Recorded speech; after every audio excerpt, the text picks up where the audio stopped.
It was a quiet evening when Emma noticed the subtle change in the air, the kind of shift you can feel before you see it, a tension she hadn't realized had been lingering for months. Her stepson, Liam, had been unusually withdrawn lately, and she had brushed it off as teenage moodiness.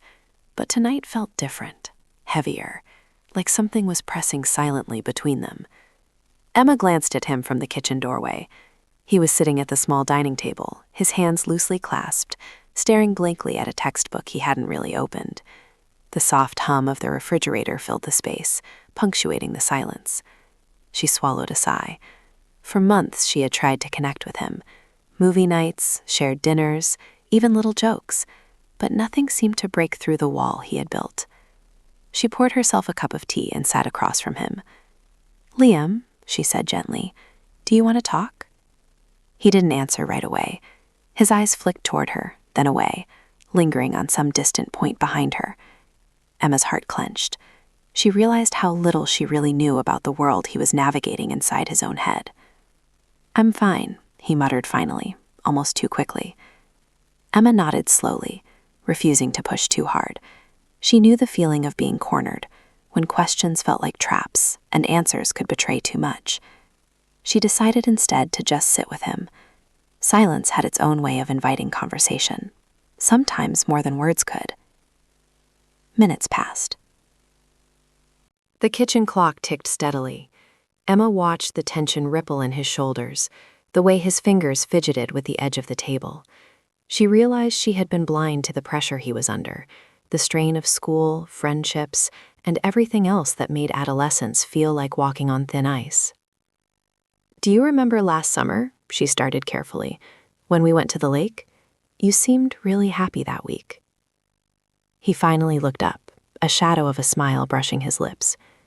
"Yeah, I remember," he said quietly. "It was nice." Emma sensed a crack in his armor. The small smile was like sunlight through clouds. She leaned forward a little. "I want to understand you, Liam. Not as your stepmom, not as anyone who's supposed to be in charge, but as someone who cares about how you feel." He stayed silent for a long moment. Then, with a voice that was softer than she had ever heard, he whispered, "It's just hard sometimes, feeling like I'm not really part of things." Emma's heart ached. She had tried to include him, to make him feel like family, but she had failed to notice how much he still felt like an outsider. She reached across the table, lightly resting a hand near his. "I didn't know you felt that way. I want to help, Liam. Really help." He hesitated, glancing at her hand as if he could feel sincerity through skin. Then he nodded slightly. "I know you do. I don't always know how to say it." Emma squeezed her hand gently, careful not to overwhelm him. "It's okay. You don't have to say it all at once. We can take it slow." For the first time in months, the silence between them felt comforting rather than heavy. It was fragile, tentative, but it was a start. And in that fragile moment, Emma realized that patience might be the key she had been missing all along. She poured a little more tea for him, and he accepted it with a small, grateful nod. There was a long road ahead, but something had shifted tonight. A bridge had begun to form. If you're enjoying this story so far, please like the video and subscribe for more heartfelt tales.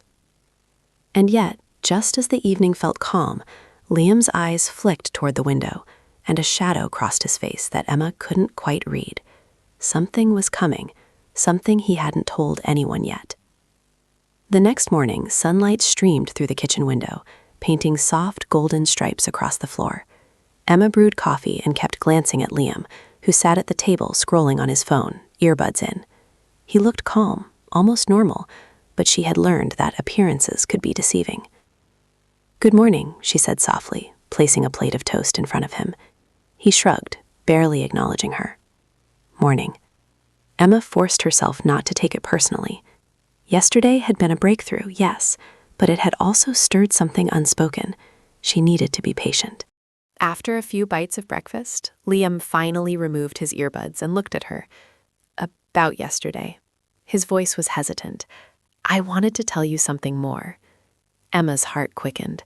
She had been waiting for this moment, but hadn't known exactly how it would come. "I'm listening," she said, keeping her tone gentle. He fiddled with his spoon, avoiding her eyes. "It's just, I feel like everyone has their place already. Dad, you, Mom, even the neighbors. And me, I feel like I'm always trying to catch up." Emma nodded, her chest tightening. She could see the truth in his words, the quiet frustration he had been carrying. "I never realized it felt like that for you," she said. "I wish I had noticed sooner." He looked down at the plate, his fingers tracing invisible patterns. "It's not your fault. I bottle things up.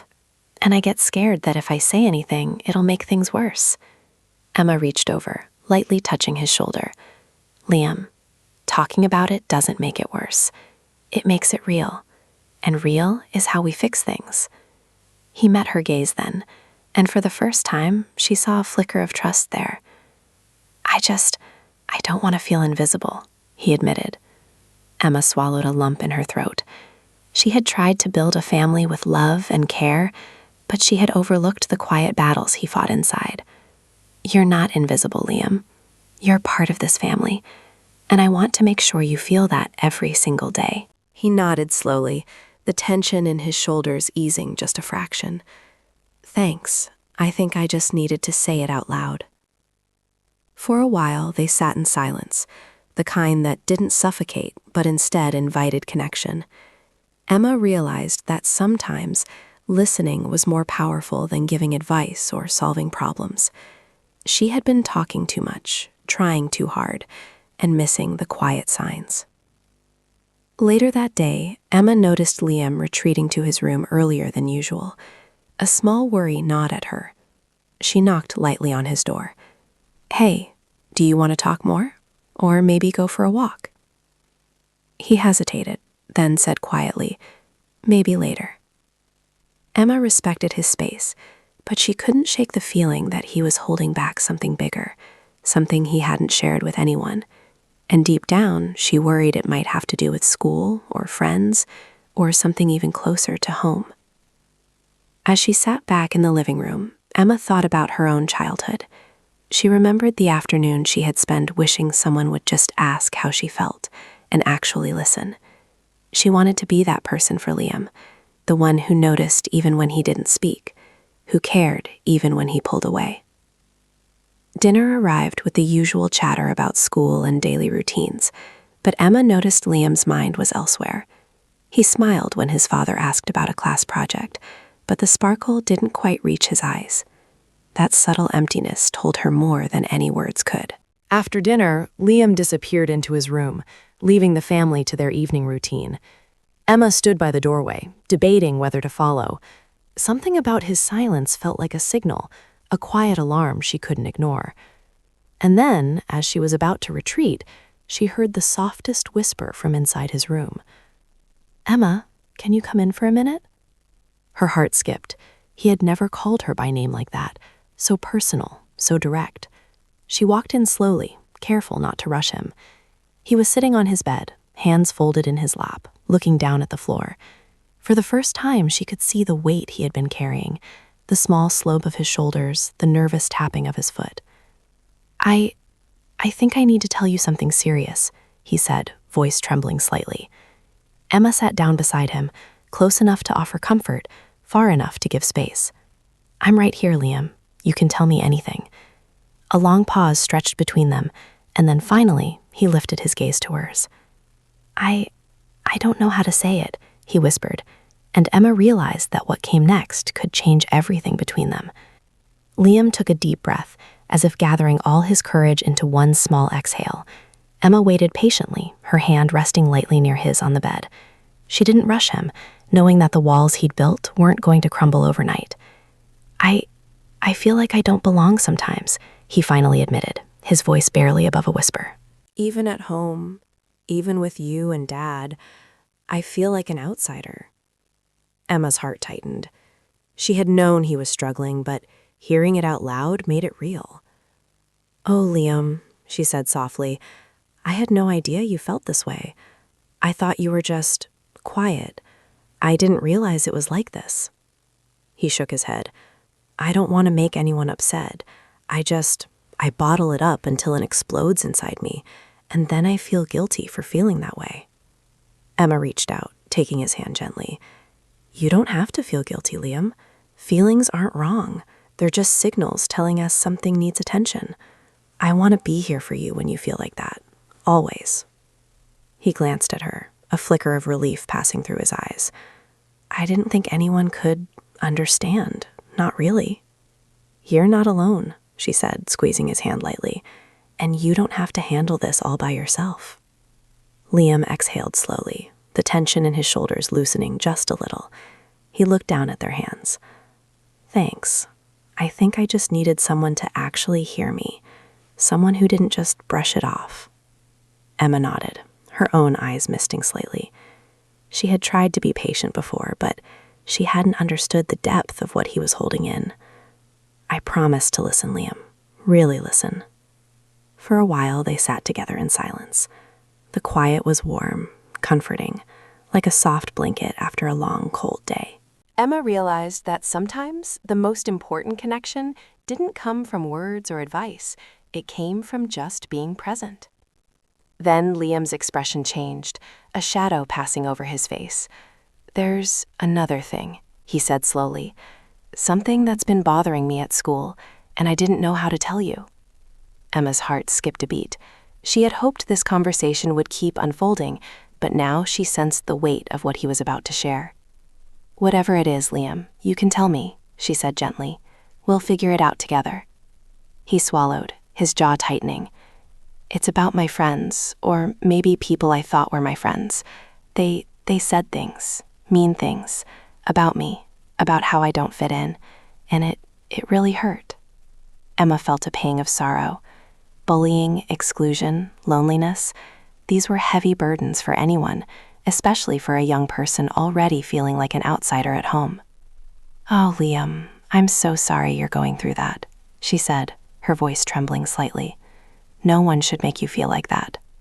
He shrugged, but his eyes glistened with the beginnings of tears. I didn't know how to stop it. I didn't want to seem weak or complain, but it kept building inside me. And then I started thinking, maybe it's me. Maybe I don't belong anywhere. Emma pulled him into a gentle hug. You do belong, Liam. You belong here. You belong with Dad. And you will always have a place where you are accepted for exactly who you are. He leaned into her, just for a moment, and then pulled back, the vulnerability still lingering in his eyes. I wish I'd felt like this sooner, that someone had asked me before it got so heavy inside me. Emma nodded, tears slipping down her cheeks. I know, and I'm here now, and I'll keep being here. We'll work through this together. Liam exhaled slowly, the tension in his body easing just a fraction. It wasn't gone. It wouldn't be gone instantly, but a small bridge had formed between them. And Emma realized that this was the beginning of something important. Real, honest connection, built on trust and patience. Yet just as they both began to feel a little relief, a sharp ping from Liam's phone broke the quiet. He glanced at it, his expression changing instantly. Emma noticed the worry flicker across his face. What is it? She asked softly. Liam hesitated, his thumb hovering over the screen. It's a message from someone I didn't want to hear from right now. Emma's stomach tightened. She knew that whatever awaited in that message could either undo the progress they'd made tonight or push Liam even further into a shell. And in that moment, she realized that helping him wouldn't just be about listening. It would also be about standing by him when life brought the next challenge, whether he felt ready or not. Liam's fingers hovered over his phone, the glow of the screen reflecting in his worried eyes. Emma sat beside him, careful not to rush him, but silently bracing herself for whatever had arrived. It's just a message from school, he murmured, his voice tight. Someone sent me a picture of a group chat. They were talking about me, saying things I don't want to hear. Emma's chest tightened. She could feel the sting of his pain. the raw vulnerability of someone already feeling like an outsider. "Do you want to show me?" she asked softly. He shook his head. "No, I don't want you to see how mean it is." Emma nodded, understanding. "Okay, you don't have to. But you don't have to face it alone either. I'm here, Liam. Always." He gave a small nod, still staring at the screen as if the words themselves weighed 100 pounds. "It's just, people can be cruel, and I don't know how to handle it sometimes." Emma placed a hand on his shoulder. "You don't have to handle it alone. We'll figure it out together. There's always a way to make it better." For a long moment, Liam didn't reply. Then, almost as if testing the ground, he spoke again. I wish Dad understood how bad it feels. I don't want to seem weak." Emma squeezed his shoulder gently. "I understand, Liam, and I promise you're not weak. Feeling hurt doesn't make you weak. It makes you human. It's okay to feel, and it's okay to need support." He exhaled slowly, the tension in his body loosening just a fraction. "I don't know why I kept it all inside for so long," he admitted. "I didn't want anyone to see me struggle." Emma's heart ached. She had seen the signs, the quiet moments of withdrawal, the tense shoulders, the avoidance, but she hadn't realized how deeply it cut. "It's okay," she said softly. "What matters is that you're telling me now. That's the first step." They sat together in silence, the room filled only with the quiet hum of the air conditioner. Emma watched Liam's eyes flicker, noticing the small tremble of his hands. She realized that these were the moments that mattered most, the ones where he allowed himself to be truly seen. I want to be stronger," he said finally, almost to himself.